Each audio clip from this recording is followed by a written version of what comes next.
मैं माननीय मंत्री जी से पूछना चाहूँगा कि जो योजना चल रही है उस योजना में माननीय मंत्री जी सबसे पहले नल की व्यवस्था होती थी। नल से क्योंकि लोगों को पानी मिल जाता था और लोगों को उस व्यवस्था में काफ़ी आसानी हो जाती थी। तो पहले तो नल की व्यवस्था पूरी तरीके से बंद कर दी गई और उस नई व्यवस्था को चालू नहीं किया गया। तो ना तो नल से पानी मिला लोगों को और ना ही जो नमामि गंगे का प्रस्ताव जो चल रहा है या जो काम चल रहा है उससे जल मिल पाया लोगों को। तो सबसे बड़ी परेशानी तो लोगों को ये सामना करना पड़ा। तो मैं इंडिया हैंडपंप बंद होने के बाद जो शुद्ध पेयजल से वंचित प्रदेश की बहुत बड़ी आबादी दूषित पानी पीने पर मजबूर है।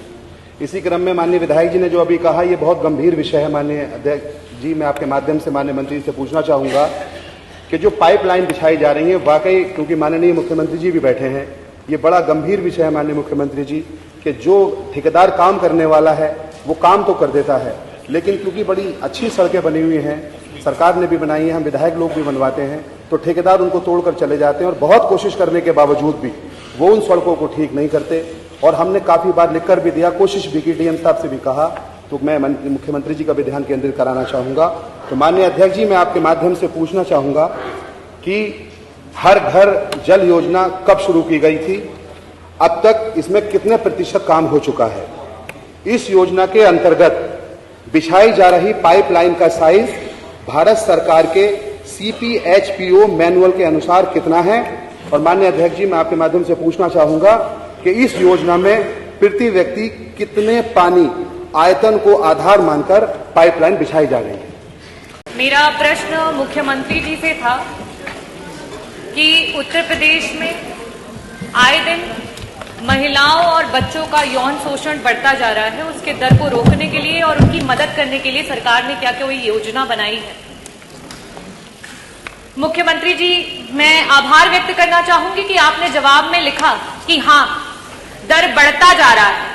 आप खुद इस बात को मानते हैं कि उत्तर प्रदेश में महिलाओं का उत्पीड़न हो या बच्चों का उत्पीड़न हो, उसमें आज उत्तर प्रदेश टॉप के नंबर पे है, पूरे इंडिया में सबसे पहले नंबर पे।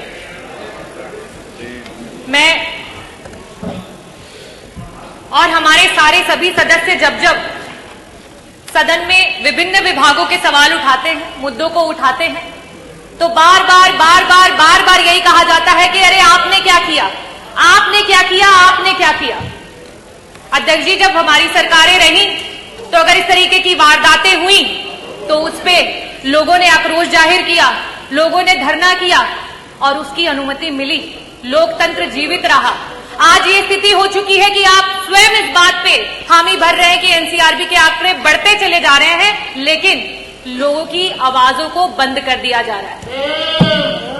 कल विधानसभा में जब एक प्रश्न एक महिला जनप्रतिनिधि के द्वारा स्वास्थ्य मंत्री जी से किया गया तो उनके द्वारा नंगा जैसा शब्द का प्रयोग करना ये दर्शाता है कि आपकी महिलाओं की तरफ क्या सोच है और आपकी सरकार कितनी संवेदनशील है महिलाओं को लेकर के। अध्यक्ष जी, हम समाजवादी हैं, हम संविधानवादी हैं। आपकी झूठ को तेज आवाज में बोलने पे हम डरने वाले नहीं हैं, हम आंदोलन करेंगे। मेरा प्रश्न मुख्यमंत्री जी से सीधा है कि 2017 से लेकर के 2023 तक कुल ऐसे कितने यौन शोषण के महिलाओं के लिए और साथ ही साथ prevention of child from sexual offence के तहत कुल कितने केसेस दर्ज किए गए और उन लोगों को सरकार के द्वारा किस प्रकार की योजनाओं के तहत मदद की गई। क्या कोई काउंसलिंग सेशंस ऑर्गेनाइज किए गए उनकी मदद के लिए? क्या उन्हें बेहतर शिक्षा और चिकित्सा प्रोवाइड की गई? क्या उसकी सरकार ने जिम्मेदारी ली?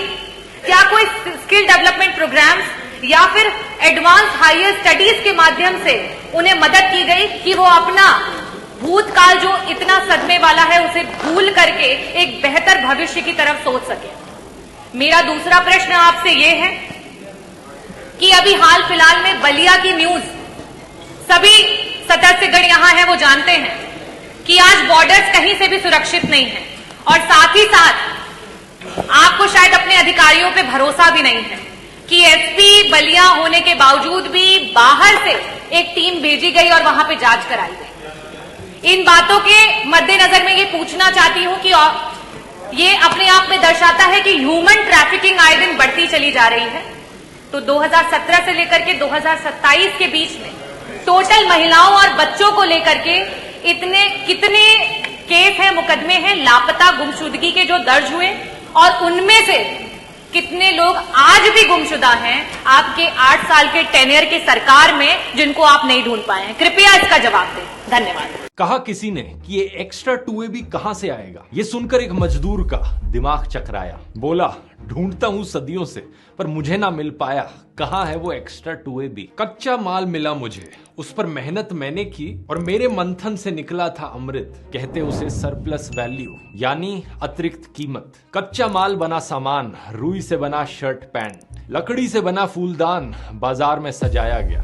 10 गुना था दाम पर मुझे ना मिला कोई इनाम। मेरी मेहनत को लूटा गया सरेआम। मिली तो मुझे बस भूख की तड़प और सेठ ने लिया हड़प। सारा एक्स्ट्रा 2A भी कर दिया हिसाब बराबर, कुछ चिल्लर मुझे थमाकर मजदूरी के नाम पर। लेकिन सेठ जी बहुत हुआ सम्मान, अब नहीं होने दूंगा अपनी मेहनत को नीलाम। इस बार अपने सेब 12 रुपए किलो में आपको नहीं बेचूंगा। इन हाथों से बनाए हुए पश्मीना शॉल को आपके शोरूम में नहीं भेजूंगा। आपने खा ली बहुत मलाई, अब हम आपसे टकराएंगे, सामान बनाएंगे, मार्केटिंग भी करेंगे और मजदूर अपनी दुकान लगाएंगे। रोक सके तो रोक लीजिए, हमारी मेहनत से निकला एक्स्ट्रा 2A भी अब वापस से हमारा होने वाला है।